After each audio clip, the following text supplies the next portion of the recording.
Hi, my name is Juliana, and I'm excited to start these summer courses. I'm a first grade teacher at Burgundy Far and Country Day School, which is a private progressive JK through 8 school in Alexandria.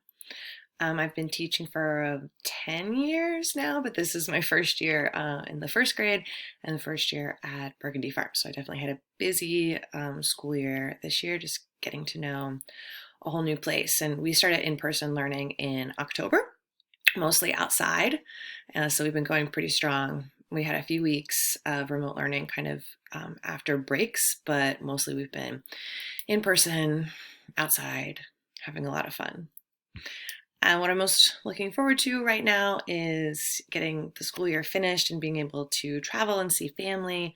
My dad is celebrating his 90th birthday at the end of June, so I'm really excited about getting out to see them. So my blended unit for the spring was about a research project that my kids did on an animal of their choosing. The only caveat was that the animal had to be able to live in the habitat where our Center for Wildlife Studies is, which is in West Virginia.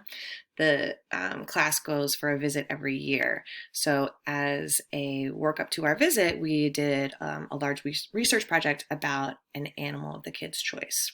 So at the beginning, we kind of introduced them to the idea of this campus. We do a lot of thinking routines. And so this was a See, Think, Wonder of just looking at a picture from, we call it our Cove campus, and just kind of sharing what they see, what they think, what they wonder about. We also did something called a zoom in, where just a little bit of a picture is revealed, and the kids have to use a lot of deductive reasoning, a lot of questions, and trying to figure out what it is they're looking at, what it could be, what other questions they may have a little later on. So they got a lot of kind of introductory information about the Cove, and they did a lot more thinking routines of what they think may be there.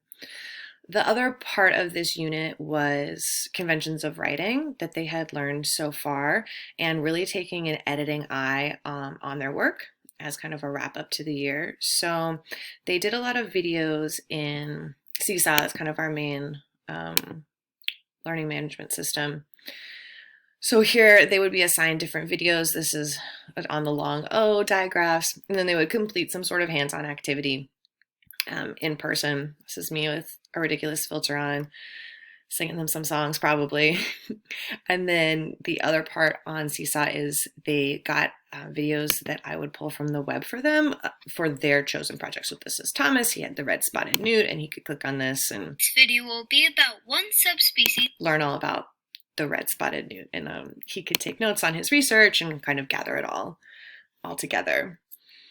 So they did a lot of research. They did a lot of conventions of writing review, and then they selected their animal at the end of the first week.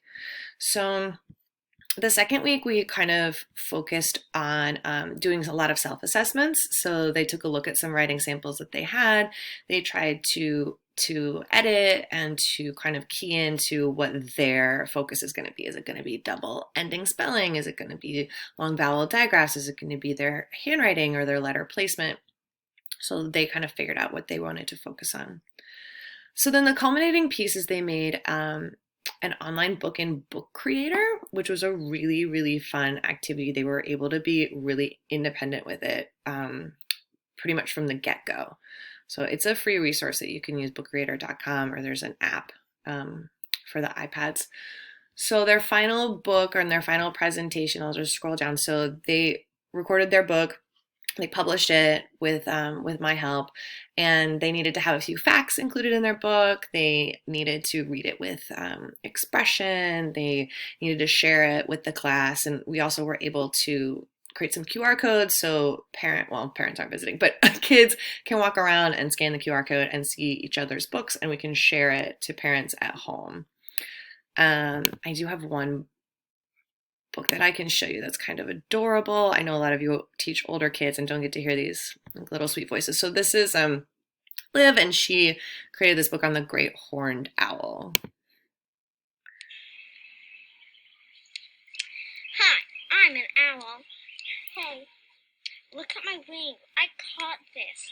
Just snakes again on a rope. I flew higher. Isn't that amazing? So cool, right?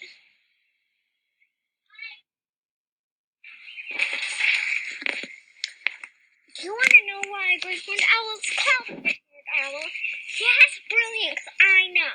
Great horned owls are called great horned owls because their ears look like horns, and when they hoot, it has the great horns. See ya. I'm here to produce a fact about owls. They eat small dogs, squirrels, mice, birds, and rabbits. So I won't keep the whole thing, but as you can see, it was a really exciting way for them to show what they knew. They also wrote reports about it, so that kind of gave them the conventions of writing and sentences and handwriting side of it. But we thought this was a really great digital way to share um, their knowledge. So thanks for checking that out, and I look forward to this class. And I hope you have a great day. Thanks.